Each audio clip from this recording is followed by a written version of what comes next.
Hello everyone, welcome to all allium chemistry channel. Organic chemistry tool में आज हम सबसे पहले अपने एक टूल की बात करेंगे जिसे कहते हैं मार्कोनिव रूल। ये मार्कोनिव रूल कहाँ पर अप्लाई होता है, कैसे अप्लाई होता है, सब हम डिटेल में डिस्कस करेंगे। सबसे पहले हम आपको बताते हैं ऑर्गेनिक केमिस्ट्री के अंदर जिसे आप मार्कोनिव रूल बोलते हो, आप इसे मार्कोनिव्स रूल भी बोलते होंगे। ये रूल अप्लाई कहाँ पर होता है? Only for the addition reaction.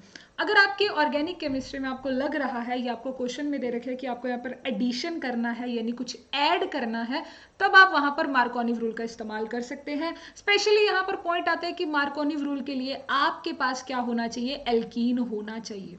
तो यहाँ पर एक पॉइंट आता है कि एल्कीन हमारे पास होगा तो तभी हम अपना क्या करेंगे? एडिशन रिएक्शन करा सकेंगे।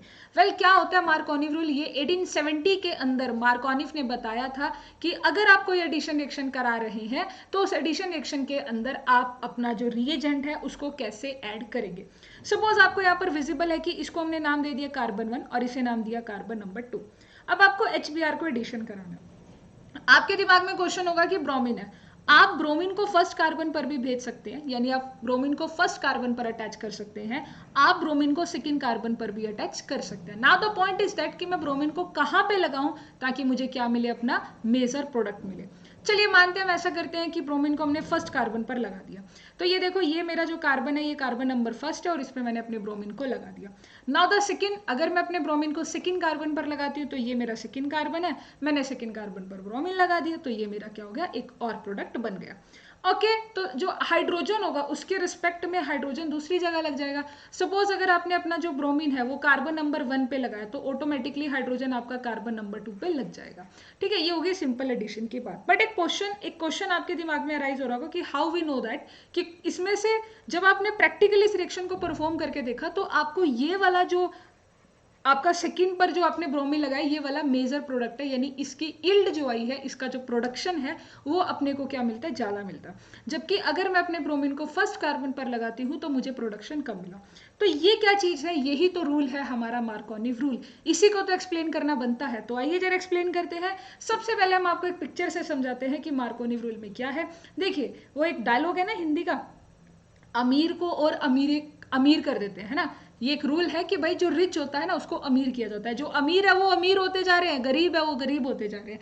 तो सेम कहानी मेरे मार्कोनिव के साथ है कि रिच गेट रिचर, जो अमीर है ना उसको और अमीर कर देंगे। देखो कैसे है ये बात हमारी। The carbon atom with the largest number of carbon atom get attach to the halogen, या नेगेटिव पार्ट। मैं अगर आपको इस पॉइंट के बारे में बताऊं तो ये कह रहा है कि आप अपने रिएक्टेंट को देखिएगा, उस रिएक्टेंट में आपके पास आपको एल्कीन के 2 कार्बन नजर आएंगे।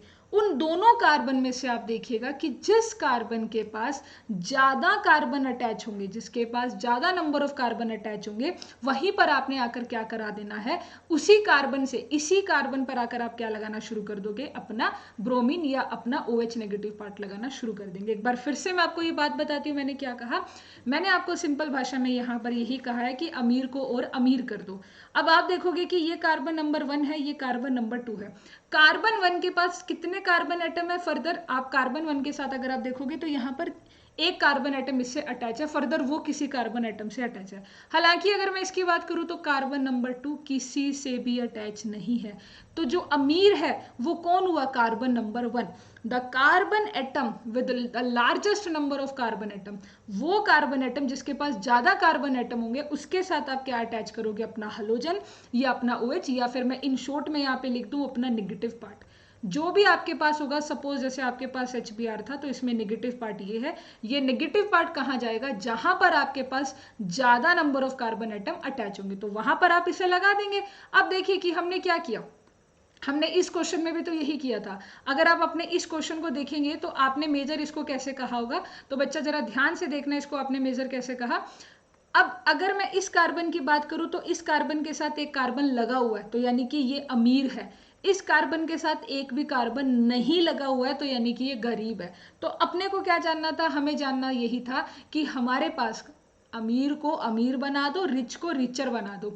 यानी कि जिसके पास ज्यादा कार्बन एटम लगे हुए हैं, आप इसे एल्काइल ग्रुप भी कह सकते हो, कि जिसके पास alkyl group, the number of alkyl group जिसके पास ज्यादा होंगे, वहीं पर आप अपना कौन सा एटम अटैच करेंगे, नेगेटिव पार्ट अटैच करेंगे। ब्रोमीन इज द नेगेटिव, सो ये ब्रोमीन कहां पर अटैच होगा, जहां पर आपके ज्यादा नंबर ऑफ एल्काइल ग्रुप होंगे, तो वो इसी कार्बन पे है। दैट्स वाई ये ब्रोमीन जो होगा आपका, ये इस ब्रोमीन यहाँ पे अटैच होगा, इसीलिए ये क्या आया था, मेसर आया था। यानी कि आप सबको मार्कोनिव रूल तो समझ में आ गया। मार्कोनिव रूल क्या कहता है, सिंपली मार्कोनिव रूल की आप डेफिनेशन को लिख सकते हैं, समझ सकते हैं कि आपका जो नेगेटिव पार्ट है वो कहाँ जाएगा, आपका नेगेटिव पार्ट कहाँ जाएगा। मार्कोनिव ने ऐसा कहा, नेगेटिव पार्ट वहां जाएगा जहां पर number of alkyl group attach ज्यादा होंगे। जिस भी कार्बन के साथ आपके नंबर ऑफ एल्काइल ग्रुप ज्यादा होंगे, यानी जिसके साथ कार्बन एटम ज्यादा होंगे, वहीं पर आपका नेगेटिव पार्ट चला जाएगा। आइए जरा एक चर्चा और देख लेते हैं। जैसे ये सवाल आपको नजर आ रहा है, यहाँ पे क्लोरीन एंड द ब्रोमीन है, तो किस तरह से यहाँ इन्होंने रूल्स को अप्लाई कर रखा है। तो भाई देखो, आपने HCl का एडिशन कराना था, अगेन Cl पे नेगेटिव होगा। अगर आप HBr का एडिशन कराने जा रहे हो तो Br पे नेगेटिव होगा। नेगेटिव पार्ट कहाँ जाएगा, जहां पे ज्यादा एल्काइल ग्रुप अटैच है। तो ज्यादा एल्काइल ग्रुप कहाँ है, इसके पास तो सिर्फ 2 हाइड्रोजन अटैच है, इसके साथ एक एल्काइल ग्रुप अटैच था, एक कार्बन तो अटैच था ना, तो मेरा नेगेटिव पार्ट यही तो जाएगा, और इसके पास तो नहीं जाएगा। मैंने यही आपको बताया कि नेगेटिव पार्ट कहाँ जाएगा, जहां पे नंबर ऑफ एल्काइल ग्रुप क्या है, ज्यादा है। तो मैंने अपने नेगेटिव पार्ट को यहाँ पे लगाया, और बाकी यहाँ पर नहीं लगाऊंगी। अगर यहाँ लगाती हूँ क्लोरीन को, तो वो मेरा माइनर प्रोडक्ट बनेगा। सिमिलरली अगर मैं यहाँ की बात करूँ, तो यहाँ पर भी मुझे क्या करना था, अपना ब्रोमीन अटैच करना था। But still see that question, इस क्वेश्चन को देखना बनता है अपने को, क्योंकि यहाँ पर क्या है, आप यहाँ पर सब्स्टिट्यूशन देख रहे थे, आप कहेंगे कि यहाँ पर कार्बन के साथ 2 हाइड्रोजन थे, यहाँ कार्बन के साथ 1 हाइड्रोजन और 1 क्लोरीन है, तो आप अपना नेगेटिव पार्ट कहाँ लेकर जाएंगे, जहां पर सब्स्टिट्यूशन है, ना कि इधर लेके जाएंगे। आपको यही याद रखनी बात है, हमें जो अपनी दिमाग में बात रखनी है, वो सिर्फ हमें ये बात याद रखनी है कि हमारा जो नेगेटिव पार्ट है वो कहाँ जाने वाला है। हमारा नेगेटिव पार्ट सिर्फ जाएगा जहां पर हमारे कार्बन के साथ ज्यादा सब्स्टिट्यूशन होंगे, एल्काइल ग्रुप अटैच है, वहां पे हेलोजन अटैच है, एनीथिंग एल्स, वहीं पर आप अपना क्या करेंगे, ग्रुप को अटैच करेंगे। अच्छा, अब पॉइंट आता है कि ऐसा क्यों है, मतलब क्यों इतनी स्टेबिलिटी मिल पा रही है, ऐसा क्यों है, ऐसी क्या चीज है कि भाई हम ऐसा कैसे कह सकते हैं कि नेगेटिव पार्ट जहां होगा वहीं पर एल्काइल ग्रुप होगा। आइए जरा इसके पीछे का मैकेनिज्म समझते हैं। देखो बच्चा, आपको मैं बड़े अच्छे तरीके से इस मैकेनिज्म को समझाना चाहूंगी, तो आप बड़े ध्यान से सुनना इस पॉइंट को, आपको एक बारी में क्लियर हो जाएगा। सपोज आपके पास ये आपका एल्कीन है, आपने देख के पता चल गया कि इसके साथ एक CH3 ग्रुप लगा हुआ है, यानी कि नेगेटिव पार्ट तो यही लगेगा। तो मैंने क्या करना है, मैंने सबसे पहले इसका मैकेनिज्म समझना है। होता क्या है कि सबसे पहले आप क्या करते हो, इस पॉइंट को समझना ध्यान से सभी स्टूडेंट। हमारे पास हमारी जो एल्कीन होती है, दिस इज अवर एल्कीन। अब ये एल्कीन जो होती है ना, हम जैसे सामने HBr रखा हुआ है, तो गारंटी से हाइड्रोजन पे प्लस चार्ज होता है, और आपके जो ब्रोमीन है उस पर नेगेटिव चार्ज होता है, पार्शियल नेगेटिव चार्ज। अब हम क्या करते हैं, हमारा जो डबल बॉन्ड होता है जिसे हम एल्कीन कहते हैं, भाई ये कैसा होता है, न्यूक्लियोफिलिक होता है, इसके पास इलेक्ट्रॉन डेंसिटी ज्यादा है, ये सीधा अटैक करता है मेरे हाइड्रोजन पे। अगर ये हाइड्रोजन पे अटैक करेगा, तो ये किस साइड पर हाइड्रोजन पे अटैक करेगा, इसने हाइड्रोजन पे अटैक किया किस नंबर पे, जहां पर हाइड्रोजन एटम ज्यादा थे, है ना। देखो यहाँ पर इसने क्या किया, आपके पास ऑप्शन है, चाहे आप इस वाले पे हाइड्रोजन लगा दो, अगर आपने इधर वाले कार्बन पे हाइड्रोजन लगाया तो इसको तो कुछ नहीं मिला, इस पे पॉजिटिव चार्ज आ गया, जिसे आप कहते हो कार्बोकैटायन। अगर आपने इस वाले कार्बन से ना अटैक करा कर, आपने इस वाले कार्बन से अटैक कराया होता, तो आप इस कार्बन के साथ तो लगा देते हाइड्रोजन, और इस वाले साथ वाले कार्बन को देते थे कार्बोकेटाइन। अब मुझे ये जानना था कि मेरा कौन सा कार्बोकेटाइन ज्यादा स्टेबल है। अब मुझे यहाँ पे देखना है कि मेरे ये 2 इंटरमीडिएट बन गए, जानना था कि कौन सा कार्बोकेटाइन स्टेबल है। कार्बोकेटाइन का मतलब गरीबियत, कार्बोकेटाइन का मतलब इलेक्ट्रॉन की डेफिशिएंसी। इस कार्बोकेटाइन के बिल्कुल बगल में बैठा एक CH3 है, जिसका काम क्या होता है, इलेक्ट्रॉन डोनेशन का। ये इसको साथ के साथ इलेक्ट्रॉन डोनेशन दे रहा है। अगर ये इसको, क्योंकि लिखा भी हुआ है मोर इलेक्ट्रॉन डोनेटिंग ग्रुप, ये कार्बन को जितना ज्यादा इलेक्ट्रॉन देगा, ये जितना मेरे कार्बन के ऊपर प्लस है तो उसको तो ज्यादा इलेक्ट्रॉन डेंसिटी की रिक्वायरमेंट थी, उसे इलेक्ट्रॉन की चाहिए थे। ये CH3 इसको जितना इलेक्ट्रॉन देगा, ये उतना क्या हो जाएगा, स्टेबल होता चला जाएगा, और जितना स्टेबल होगा उतना प्रोडक्ट बनेगा। ये स्टेबल हो गया। अगर मैं इसकी बात करूं, तो इसमें मेरा कार्बोकेटाइन यहाँ रखा हुआ है, और जो डोनेटिंग ग्रुप है वो तो है ही नहीं, इससे बहुत दूर है डोनेटिंग ग्रुप, तो यहाँ तो लेस डोनेटिंग ग्रुप होगा, तो ये लेस स्टेबल होगा। कुल मिलाकर बात हमें समझ में आई कि हमें सबसे पहले देखना होता है कि हमारा कौन सा कार्बोकेटाइन स्टेबल है और कौन सा कार्बोकेटाइन स्टेबल नहीं है। तो मैंने यहाँ पर देखा कि जैसे कि मेरा ये कार्बोकेटाइन क्या हो गया, स्टेबल हो गया। अब मुझे समझ में आ गया कि ठीक है भाई, अपने को क्या है, ये वाला जो कार्बोकेटाइन है ये स्टेबल है, तो सामने जो Br बचा हुआ है वो आएगा और यहाँ पे अटैक करेगा। इसके अंदर अगर Br आता तो वो यहाँ पे अटैक करता, बट ये कार्बोकेटाइन ही लेस स्टेबल है। अगर ये कार्बोकेटाइन लेस स्टेबल है तो इसका प्रोडक्ट भी कैसा बनेगा, माइनर प्रोडक्ट बन जाएगा। आई होप सो कि आपको ये बात समझ में आ गई होगी। मैंने आपको डिटेल में बताया है कि मार्कोनी रूल क्या होता है, उस रूल को समझना कैसे है, अप्लाई कैसे करना है, और फिर मैंने उसका मैकेनिज्म भी बता दिया कि ये रूल बनाया किस थ्योरी के ऊपर है।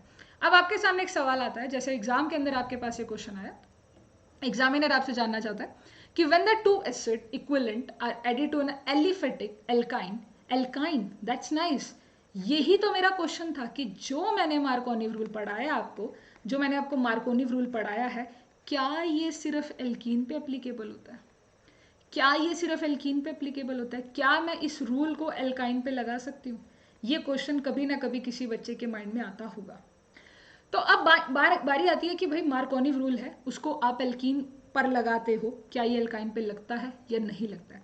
उसके बारे में ये हमारा क्वेश्चन है, इसके चर्चा करते हैं, हमें समझ में आ ही जाएगा। जरा देख लेते हैं हम एक बार इस क्वेश्चन को।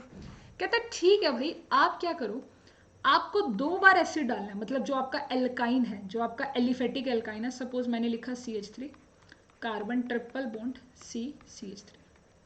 अब बच्चों मैंने इसके अंदर उसने कहा कि 2 बार आपने एसिड डालना है, Cl डाल दो BrHI, तो मैंने इसमें सपोज डाल दिया कि 2 बार HCl को मैं डालूंगी, तो मेरा फाइनल आंसर क्या बनेगा? देखो यहां पर ये बात हमेशा याद रखना, नोट बना के लिख लो, जो आपका मार्कोनी रूल है, जो आपका मार्कोनी रूल है वो एल्कीन पर भी एप्लीकेबल होगा और वो आपके एल्काइन पर भी एप्लीकेबल होगा। तो मुझे इसमें मार्कोनी रूल 2 टाइम्स लगाना है, पहले लगाना है एल्काइन पे, एल्काइन के बाद लगाना है फिर एल्कीन पे। क्लियर है? तो ये रूल जो होता है वो दोनों पर क्या होता है, एप्लीकेबल होता है। आइए जरा इसका आंसर समझने की कोशिश करेंगे। तो सबसे पहले अगर मैं देखूं तो मेरा नेगेटिव पार्ट कहाँ जाएगा, जहां पर आपके कार्बन एटम ज्यादा होंगे। पर अगर मैं इस क्वेश्चन की बात देखूं तो मेरे पास सपोज ये कार्बन नंबर 1 है और ये कार्बन नंबर 2 है। अब कार्बन 1 को देख लो, 2 को देख लो, इसके पास भी एक मिथाइल ग्रुप है, इसके पास भी एक मिथाइल ग्रुप है। तो आप जहां आपका मन है वहां पे लगा सकते हैं, कोई इशू की बात नहीं है। ठीक है, तो आपने क्या किया, जिस मर्जी पे लगा दो अभी तो, क्योंकि दोनों तरफ सेम ही थे। अगर दोनों तरफ सेम हो जाते हैं तो सपोज मैंने इधर Cl नेगेटिव लगा दिया, यहाँ डबल बॉन्ड आ गया, यहाँ पर हाइड्रोजन एटम आ गया, यहाँ पर मेरा आ गया CH3। ऐसा करके मैंने कुछ बना दिया। Now the point is that अब फिर से मुझे इसके अंदर क्या लगाना है, अपना मार्कोनी रूल लगाना है। अब बारी आएगी कि अब आप अपने नेगेटिव पार्ट को कहाँ पे लगाएंगे। फिर से नेगेटिव पार्ट कहाँ लगेगा, फर्स्ट नंबर पे लगेगा, सेकंड नंबर पे? गारंटी से नेगेटिव पार्ट कहाँ लगेगा, आपके फर्स्ट नंबर पे, क्योंकि यहाँ पर हाइड्रोजन क्या है, बिल्कुल भी नहीं है। आपके पास हाइड्रोजन नहीं होने चाहिए क्योंकि यहाँ तो डोनेशन ग्रुप है। तो ये नेगेटिव पार्ट कहाँ लगेगा, यहाँ पे लगेगा। इसका मतलब जो मेरा आंसर आएगा वो आएगा CH3, इस कार्बन के साथ Cl, इसी कार्बन के साथ दूसरा Cl, यहाँ पर हाइड्रोजन, यहाँ पर भी हाइड्रोजन और यहाँ पर CH3। आपका कुछ ऐसा आंसर बनेगा। इसे क्या कहते हैं, एल्कलीन हैलाइड, जेमिनल एल्काइल या अराइल। अब अगर आपको पता होगा, अगर आप एक ही कार्बन पर 2 क्लोरीन को लगाते हो तो उसे क्या कहते हैं, जेमिनल डाई हैलाइड कहते हैं, उसे क्या कहते हैं, जेमिनल डाई हैलाइड। तो इसका आंसर जो आएगा वो बी आपका एब्सोल्युटली करेक्ट ऑप्शन होगा। दिस इज एक ही कार्बन पर अगर 2 हैलाइड लग जाएंगे इसे कहते हैं geminal die halide.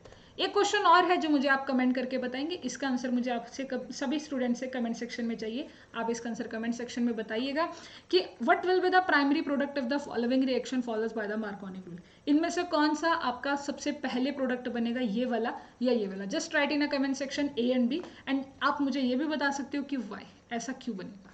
So I think so that आप सभी को मार्कोनी रूल समझ में आ गया होगा। मेरी नेक्स्ट वीडियो में आपको देखने को मिलेगा anti Markovnikov rule. Thank you so much. इस तरह के ऑर्गेनिक केमिस्ट्री को सॉल्व करने के जो टूल्स होते हैं, जो रूल्स होते हैं, जो आपके मेथड्स होते हैं, इस तरह की आपको पूरी प्लेलिस्ट मिलने वाली है कि एक ऑर्गेनिक रिएक्शन को सॉल्व कैसे किया जाता है। तो आप मेक श्योर कि आप हमारे चैनल को सब्सक्राइब करेंगे, अलियम केमिस्ट्री चैनल को आप ज़्यादा से ज़्यादा प्यार करेंगे, शेयर करेंगे, वीडियो को लाइक करेंगे। Thank you so much to watch this video.